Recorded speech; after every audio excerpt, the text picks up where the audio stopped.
Okay, beautiful. We are recording. Got a nice little crew here today. Back in time for What's New and Speak. This is the July 2024 edition. We've crossed the halfway mark on the year. We're in a new quarter. Very exciting time in technology and AI in the world. And we're excited to be here with some great new releases for you. As always, I'm Tyler Bryden. I'm the co-founder and CEO of the company. This is what's co-founder and CTO at Speak. Very excited to talk about what's new in Speak and hope you all have the good start with the Q3 here. My name is Arya. I'm the business development executive here at Speak AI. Excited to be here and can't wait to share some of these updates with you. Before we jump right in, it's been another month, and I think it was interesting to hear from you last time too. Any exciting things, any realizations, whether being part of the technology space, interacting with the customer from June, and new perspective shifts or anything that you have on your mind?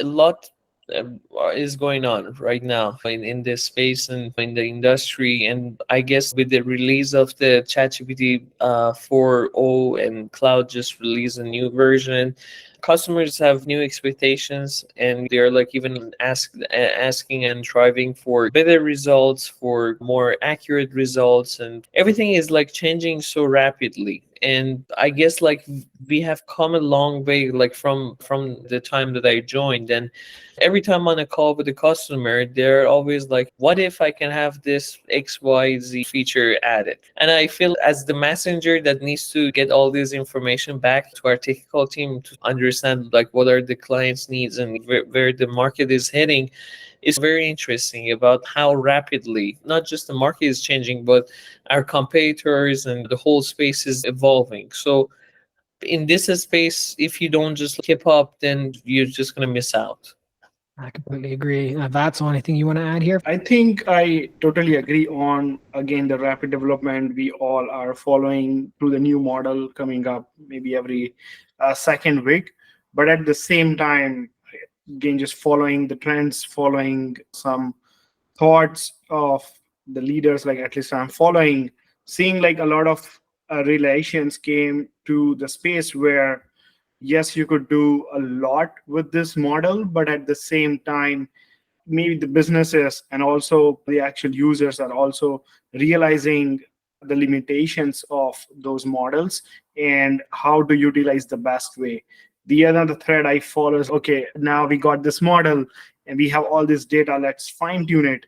But even fine tuning and creating your own data set, it comes with the cost. Not only that, but maybe within 2 months, you might not need of fine tuning the data set, because maybe by passing 2 or 3 segments of the information into the instructions or something, it could be able to understand that.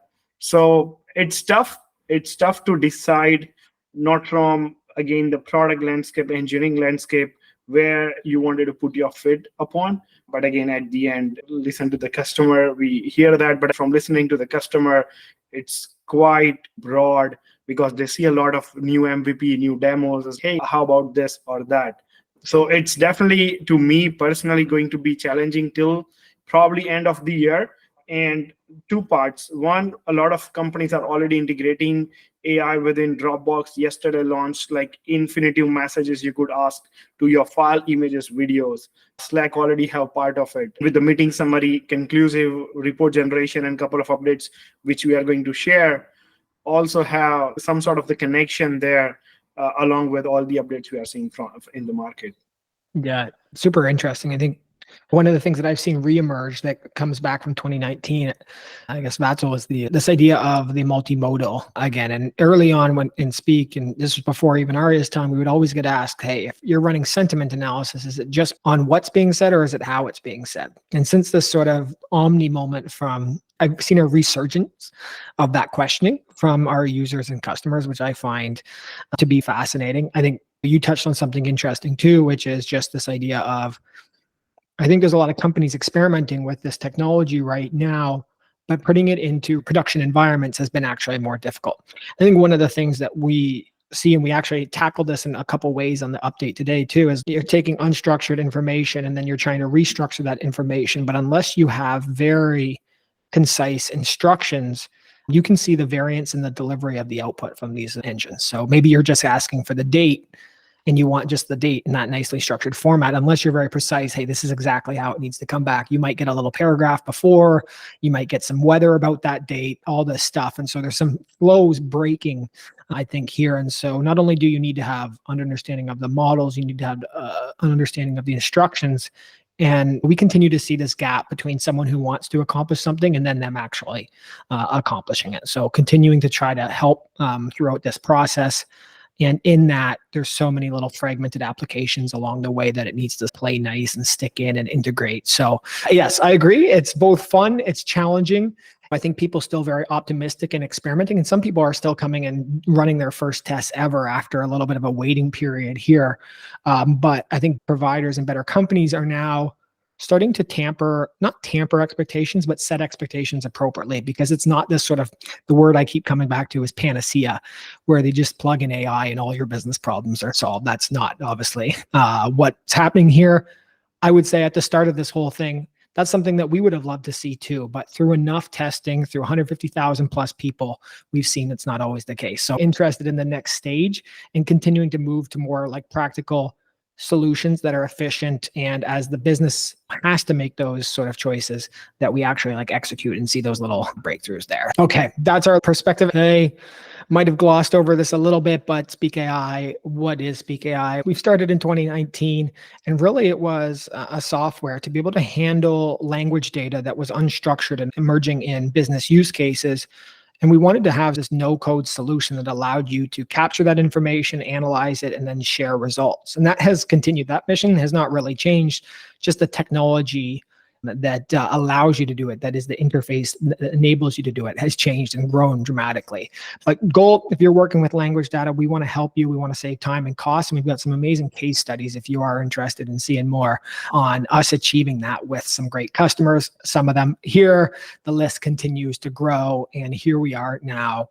What's new in Speak, July 2024. You spearheaded this redesign, Vatsal, after I think noticing some frustration or some challenges or some things hidden within Speak. So would love to hear your thought process around this, and then obviously the value proposition to users in Speak.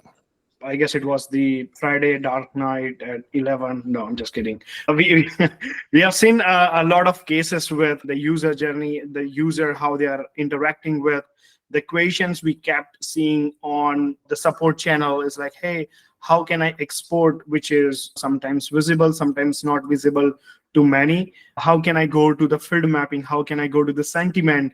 And it was there, but you also don't want to put 15 buttons right into the interface. So it's a combination of seeing the frustration from the user, sometimes seeing the frustration you guys are seeing from the call with this customer.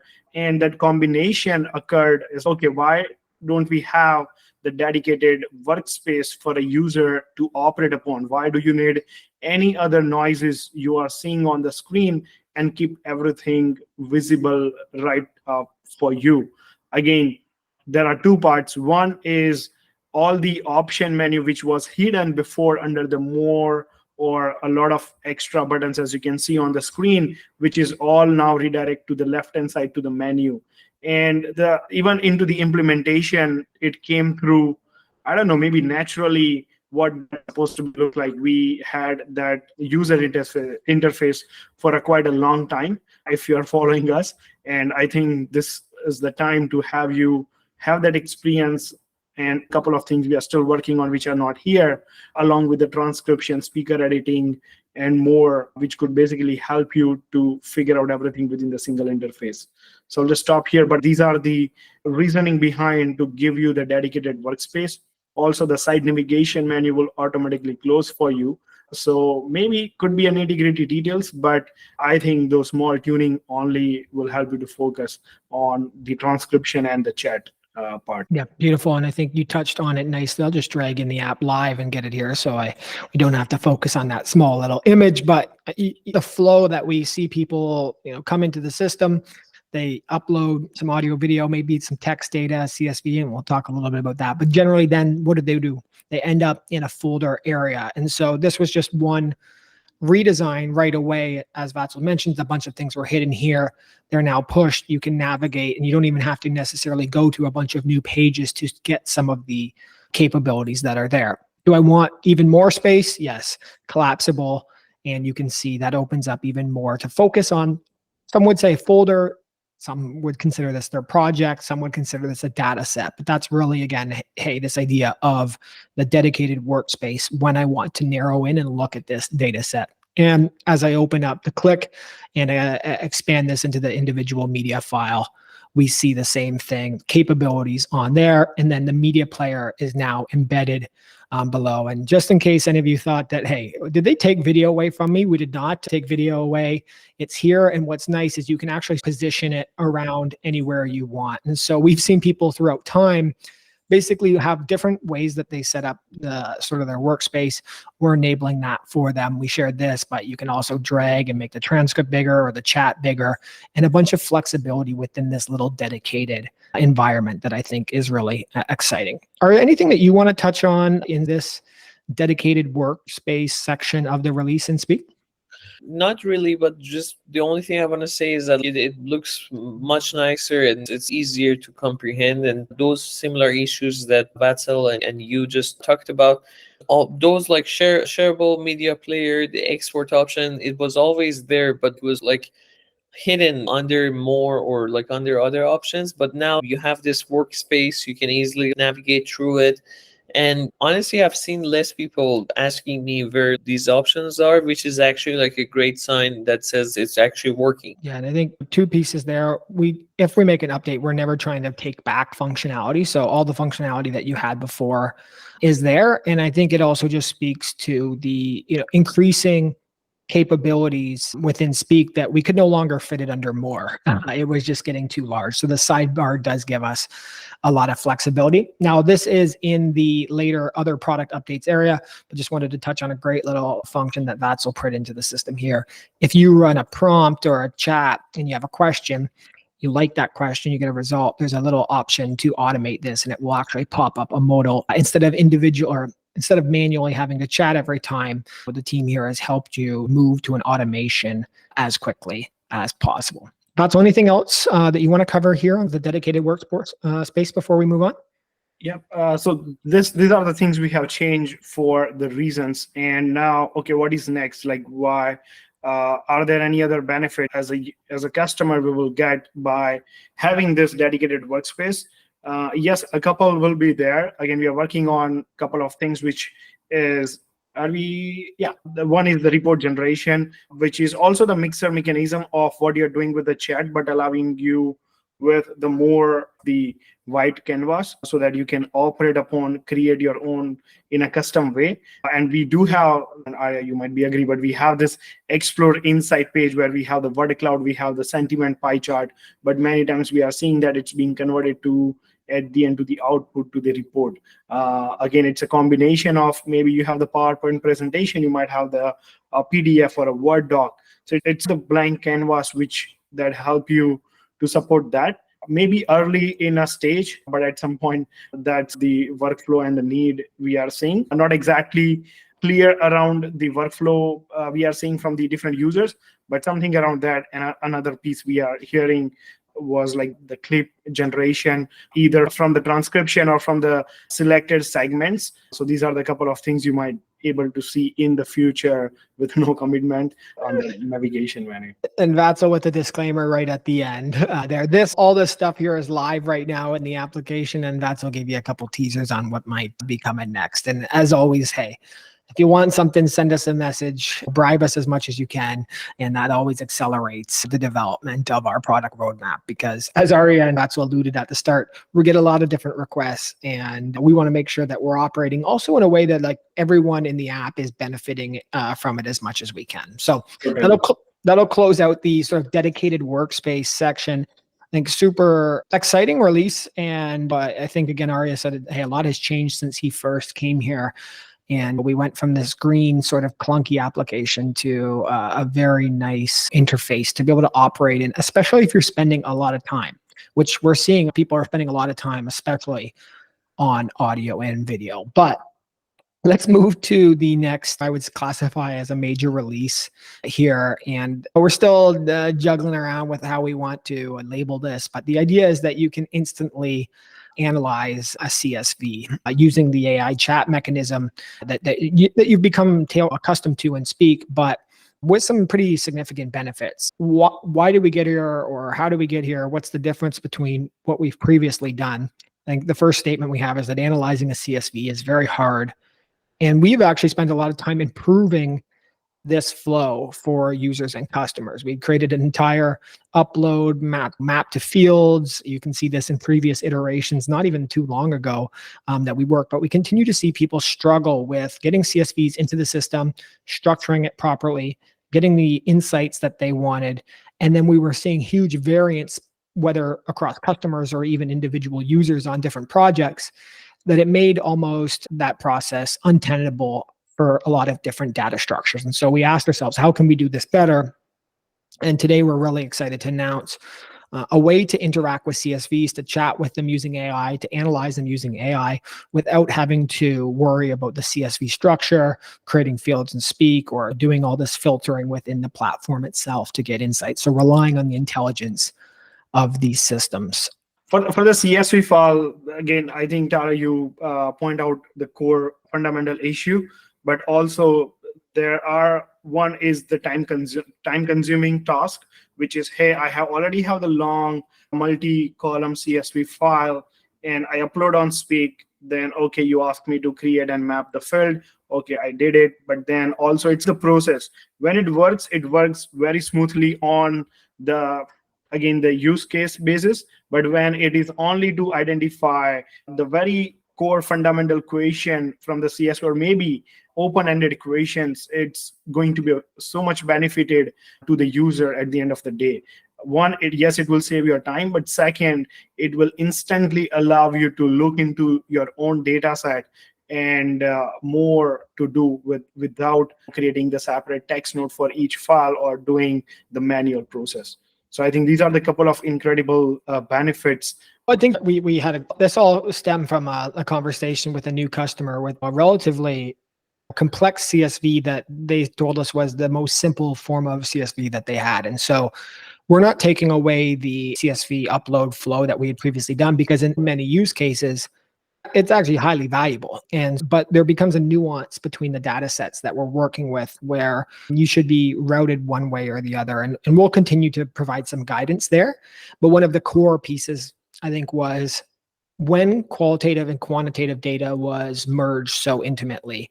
Speak at a core from the very beginning, we really focused a lot on qualitative information, focus groups, interviews, survey data with open-ended text responses.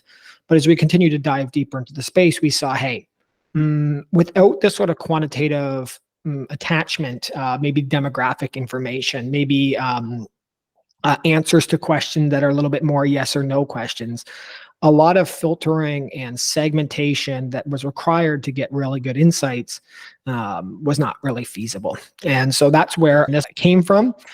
We all want to see the continued growth of this type of analysis within Speak, but in the current structure, it wasn't feasible for all sets of these. So this is the process that was made, incredibly executed by our development team. Arya and I put a lot of pressure on them and tried to turn this around quickly, but it's a testament to the structure and the foundation that Speak already has, also engineering talent. And then I think also when our team rallies around a problem that we see come to the forefront that needs to be resolved really quickly. So how does this work? From the dashboard, you can see a lot of action was taking place in the account here. You can hit CSV upload and a couple different options. Media file, this will stay as is. This is with audio and video files, works beautifully. Same with text notes. And again, we're going to be providing some guidance on, hey, when should you use this? And when should you use the CSV file? In this case, we're actually going to use the CSV to walk through this update. And I've got a sample set of data that you have seen many times over Spotify cancellation data. And this is often a structure where we see some unstructured text responses on the far end, which I can't show you because there's emails in there. They're made up emails, but YouTube keeps blocking me. And then we've got some more structured information. So we want to combine all of this together to allow you to run this analysis. So I can go in here, I can hit the CSV that has been exported from the sheet. Immediately you're redirected, and we're going to continue to add some improvements to the UI, but the analysis piece is there. And I can now reference, I can look at, okay, hey, here's my CSV, and I can just start to ask some questions. So let's just do a simple one. We'll say, hey, give me a breakdown of the different continents of respondent. It will actually, on the back end, and that's so you can add any color you want to, is capable of running some really profound operations on the back end. It has an intelligent understanding of the CSV. You can see that the response came quickly. It was able to comprehend that. And, someone who's a data scientist or doing some analysis on the CSV, yes, this is possible.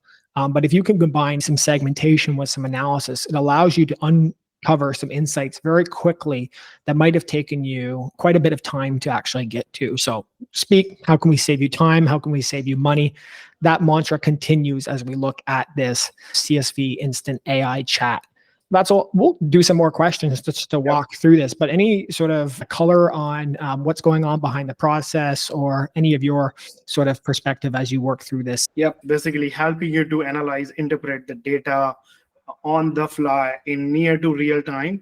Again, it depends on the file size and other consideration, but on the back end, on the infrastructure end, it's also the integrated part with the large language model to have the natural language understanding, and along with to display the data, which is a one part. Second part is, okay, you have the access to the technology. How do you serve to the end user with the streamlined process? I think that is also another big part with what you can get. And it's basically also not only this, but if you are maybe going to add some more messages, you could actually create the graph and have the accessibility ready for you.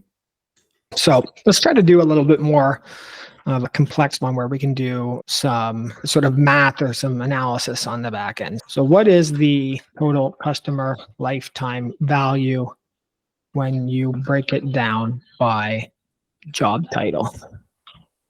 See if that comes back. So we asked a little bit more of a complex operation on that Google sheet, and you can say, hey, here's the breakdown of the total customer lifetime value by job title, but we then added the total customer lifetime value for each one of those. What's nice here too, structured CSV, you can actually ask for visualizations and graphs, and all within this beautiful sort of speak chat interface. As you interact with this, you can actually go back, you can actually exit out, go back, and then you can see that the file is here, and then you can continue to chat with this file. Any questions for you? You want to put this to the test or what? I don't know. Maybe can we get what are the common themes of people canceling and sorted by maybe the revenue? Which reason actually is the most churn revenue? Yes. Okay. Let's see that. That's a great point. Let me see. Now, I could ask very generic, but I'm going to point it to, and it actually is capable of running classification and theme identification in here, but we've actually got a nicely structured one, so we can use this to our advantage. What are the common themes for people canceling? And please put in a table ranked by the highest customer lifetime value to show what reason is the most expensive for Spotify. So a little bit more complex, some operations going on in the back end, and we're playing around with this system a lot. There's always going to be room for analysis in Excel and pivot tables and all of that. But overall, we can see some pretty interesting results very quickly and then decide to dive deeper. Now, we had a cancellation reason that we generated. This is all synthetic data, including the lifetime value, but you can see it, listen to the instructions, and it's displaying the top 5 highest in terms of customer lifetime value and the reason for churn, and then also the top 5 bottom. And we can continue to instruct, play around, and chat. We can stop talking here now, and we want you to start getting data into Speak so you can do this analysis yourself. Super easy and compelling CSV. No more restructuring, no more mapping to fields. You're all ready to go and start analyzing right away. Any closing thoughts, Vatsal, Arya, on this instant AI analysis within the system here? Yeah, I think just to last highlight, it's still in beta. We are launching. It's not the final launch. So again, if you find any issues, any difficulty accessing your through the CSV file, feel encouraged to send us a message and we'll try to resolve it ASAP. Arya, maybe you've got some easier conversations with leads and customers when they come to you with CSVs.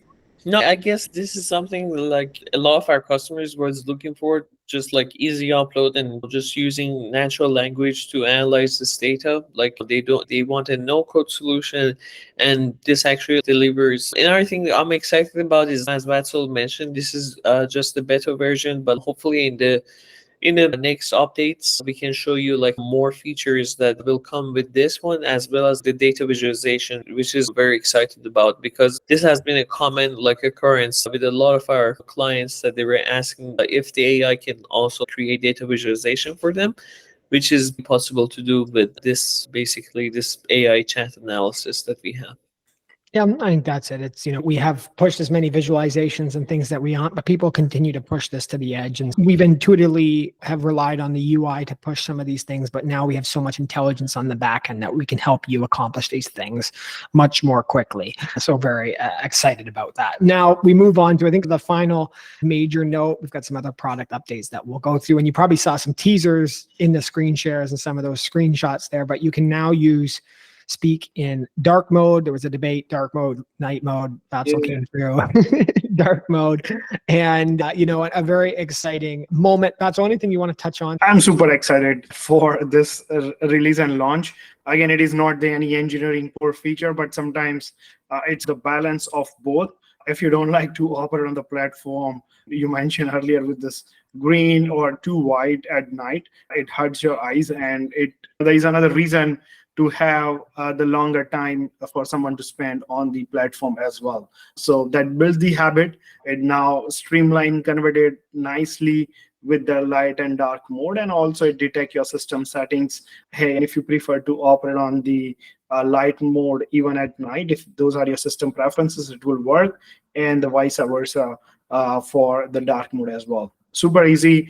In the header, just click on either the moon icon or sun icon, which is the light and dark. And I think that is it. It's sometimes easier to explain and then experience. Yeah. Pretty self-explanatory, but a nice one. I know I've shifted almost entirely to dark mode across my devices here. So we're very happy to not be hurting people's eyes anymore. And as always, if you've got some feedback, let us know. We're going to jump right into some of the other quicker product updates, but I'm here, I see it on the screen. So I'm going to keep you on a roll here, Vatsal, and just maybe touch on these assistant preferences. I know we had some requests about how Speak interacts or how we record. So I'd love to hear your thoughts on this and what this means for end users. Yeah. So one thing, sometimes people only, which I'm seeing at the enterprise level, many of them don't turn on the video. So they just wanted to have the audio recording for the meetings. And what we have is the assistant image, allowing you to have your own image so that it can be displayed. But interestingly, what we have found, if you are on maybe the Microsoft Teams, if you have the one image that will stay in the center all the time. Again, if you change the layout, it's a different story, but by default, it's stick like that. And a user had complained about how can we change that mode. One option is, again, you can remove the assistant image from your preferences. That will help you to only cover the audio only option. However, the more complex or workflow which we are seeing is the recording mode. Hey, can you help us to enable maybe just the audio only option by default, even though if the speaker camera is on, or the gallery view, because we want to have everyone within the same frame, or the speaker view. For example, when I'm speaking, when I have this video recorded, it will have the speaker view only record with the active speaker, rest will be sidelined. Gallery view, everyone will be within the frame, and audio only to just only record with the audio. That's the recording mode, which is by default the file you will capture with the speaker assistant in your media file. But what about screen share recording? We are sharing a recording. Tyler is sharing the recording right now. And how do you want to display your rest of the speaker? Hey, by default, if you want to hide, you can select hide, and it will not display anything, and it will only display the clean screen recording. But I want to have the side-by-side view so that we can see who is speaking, how are they speaking, how others are reacting to that note. You can use that and overlap, which is sometimes the by default behavior for most of the application, which will display the show active speaker, in this case if I'm speaking, and the screen recording. So I think these are the configuration which you can change anytime, will update in real time for all your upcoming meetings, and help you to have the recording the way you would like to have through the Speak AI Meeting Assistant. Beautiful. Strong summary by Vatsal here. Let's continue on to a couple other product updates in the system here. Let's go one by one right off the start. Maybe Vatsal quickly talk about this recorder and the YouTube piece here. Let's talk about the embeddable recorder. I believe we have built the best embeddable recorder to capture audio, video, screen share, also ask or allow your end user to upload the file, and not just upload a file, but any sort of the format of audio, video, and text data they could upload, maybe single upload or multiple upload.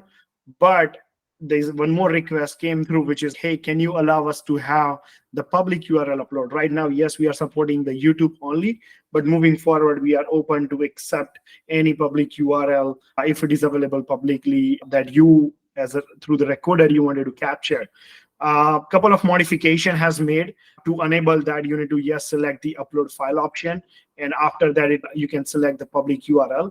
Once you save it, it will help you to have the input, a little box to capture the YouTube URL, or if the file is the end goal, they can still upload the file. As you can see on the screen, you can go to the upload file. You might have some ask the question, so they will submit those questionnaire, which you can find in the end meta details. And here's the section to allow you to upload file or YouTube URL. You can fetch any YouTube URL which is available to capture it through this embeddable recorder. Once you have it, once you add the URL, you can see some meta details from the YouTube. So for you to just confirm it, and it just instant fetch the details, and at the end also uploads it for you. So here's the URL. And you can see you can play the file to just confirm, and with the name and the file, it will upload to the recorder. So I think this is the best, because you might find some other recorder capturing solutions in the market, but they might have the limitation to do 150 MB. They might have a limitation to do maybe MP4, MP3, couple limited format, not to even allow you to any public URL. So, and even maybe you Google it, I believe, Tyler, correct me if I'm wrong, but still ranking on the top of the pages for embeddable recorder. So I think it is the product within the product, but it's the need, it's the workflow to allow you to capture and have it within the platform. That's what made you work hard here. You've been talking, so I'll try to give a little bit of a break. Arya, I'm going to put you on the spot. Maybe talk a little bit about the integrations. I know there was a nice sort of layout refresh here, and then also some design. So the most obvious thing that you're going to notice is like the design to it. Right now, it's two different panels. One is for like the native integrations that we have. The other one is for Zapier integration.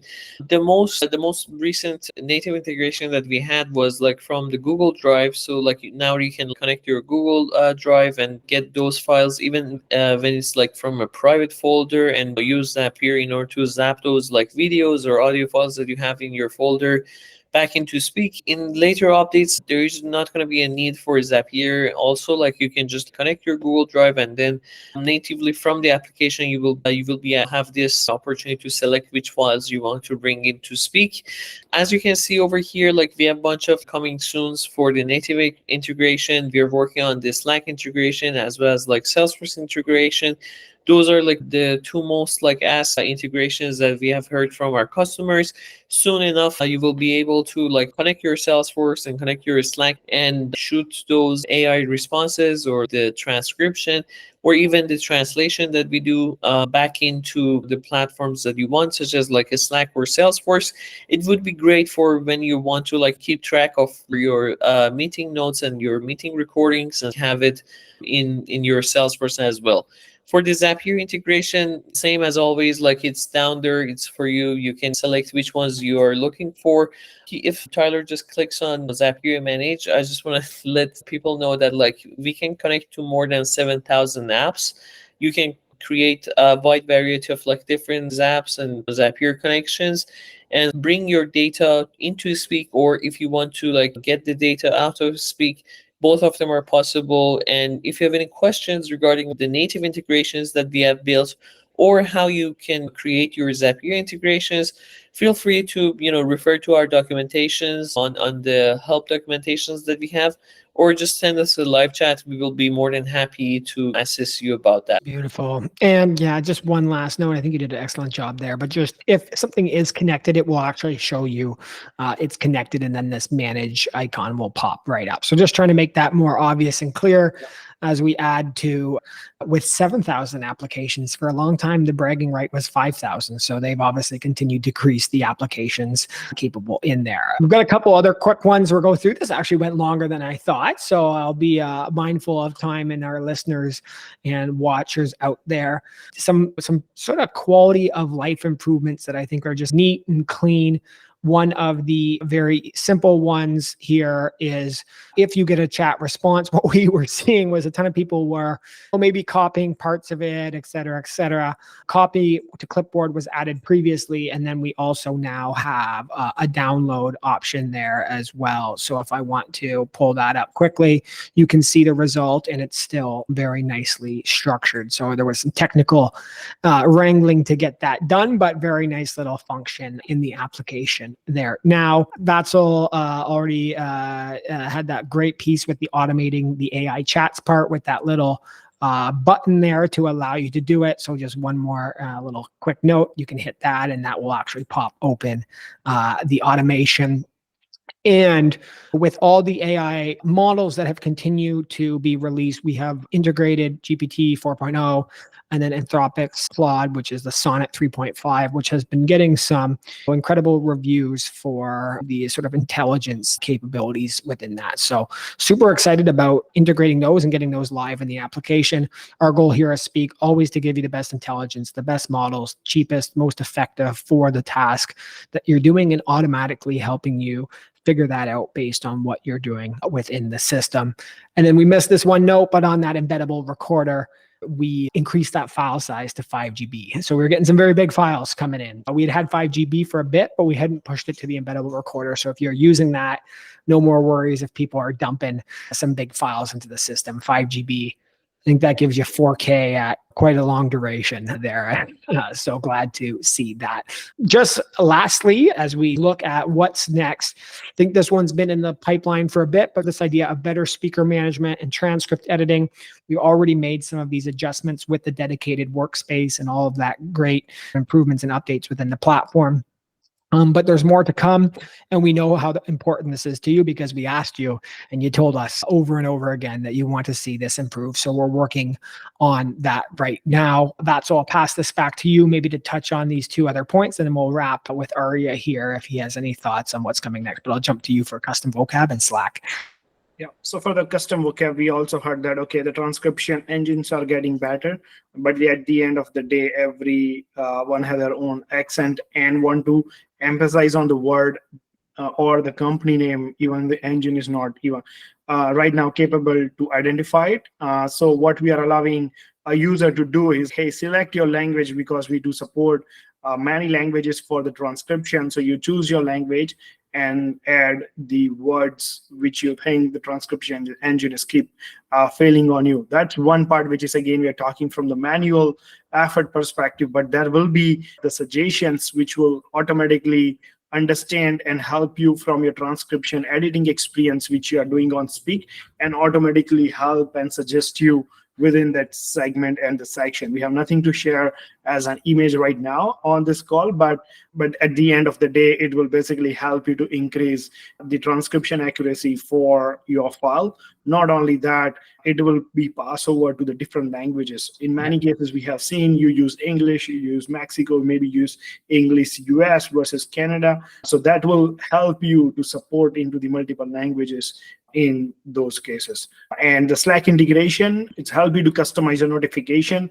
That could be the chat response, that could be the transcription, that could be the analysis report, visualization. So a little bit of nudge for the Slack there on the media file or the folder level or the chat to basically trigger automatically for you, or could be from the automation. So those are the next coming feature. We'll more talk about in the next episode of what's new when this goes live. Beautiful. Yeah. And yeah, you're right. I went into an environment to see if I could find the custom vocab. Couldn't find it yet, but safe to say that we're on a good path with that and look forward to sharing those details there. And then I think with Slack, just continuing to try to take the data and the insights that are flowing from Speak and put them into places that you and your team are there about. So excited to see that Slack integration go live. And, for us, I know we're relying on Zapier to do that right now. So we'll be cutting some Zaps out and lowering the expenses there and hoping to do the same thing for you as users and customers of the platform. Arya, we went through a lot here on the call. Any sort of notes from you, any other reflections on the month, and maybe give a nice CTA for anyone who's been watching? I guess just as a last note, I mentioned at the beginning of this call how, the whole industry is, evolving every second and everything is changing at the time. And even Speak is evolving every single month, right? So if you have any questions or if you're not sure about if Speak is the right solution for you, or if you have any a special need that it cannot be handled using our self-serve, feel free to book a demo. As you can see, on the screen right here, we are more than happy to have a call with you, have a discovery call, and see how best we can implement Speak for you and what's the best way of partnering with you and your business. So again, feel free to take a look at our demo link, find a suitable time, and I will make sure to have one of our meeting assistants as well, because one of our customers was saying that I feel lonely because you have your meeting buddy but I don't have. So I was saying that don't worry, after this call I will just set one up for you as well. So I can even help with the design of the picture too. So that's an extra service by me, but for free. That's an ad hoc. Yeah. Arya has a talent for that and is a great person. He's had to learn a lot through this last year and has some great knowledge. If you are looking for some support, we continue to let you build the sort of perfect Speak plan that you want. And this might, we don't know how long this will go for, but just temporarily, if you go visit Speak right now, you can see we've actually removed a software fee from the pricing to make Speak even more affordable for you. And we've seen a lot of people in the last month take advantage of that. And I recommend you doing, we were charging an extra amount on top for the software itself. And we've reduced that so that you can just we've eliminated that. So you can just use Speak the exact way you want and truly only pay for what you need within the platform. Again, if you need any guidance on building that plan, Arya is here to help. I'm here to help. We've got some support documentation on it too. And again, just trying to build really a subscription and an account and a system that helps you achieve the goals that you have as an individual. And speaking of that, on just that last note, the affiliate program continues to grow. Over 2,000 people up this commission too. It's 30% here now. And we've got some great partners who are sending people to Speak. What's great is people love Speak. So it makes the actual end user and customer happy. It makes our affiliate partner happy, and it makes us happy too. So it's a win all around. And if you want to join and be a partner of Speak, an affiliate of Speak, all you have to do is hit that link. Super easy to do. And the whole system tracks it automatically. So you get rewarded every time someone or some of your audience member purchases Speak. That's on an ongoing basis on any transaction. So super, super nice affiliate program. We love sending you guys, and we love sending you money every month. So that sort of brings us to the end of Speak AI, What's New in Speak, the July 2024 edition. I can't believe I'm saying that here right now. What a time, what a world we're living in. And things are moving both very fast and very slow, but we're happy to be here and serving you. Vatsal, anything that you have to say before we sign off? No, totally. All good. Beautiful. Arya? Okay, the team is good. I will stop sharing the screen and we'll cut this off. Thank you to everyone who checked this out. I hope you have a wonderful rest of the month. We'll be back for another edition in August with some great updates in the platform. Have a wonderful rest of your day. Bye-bye.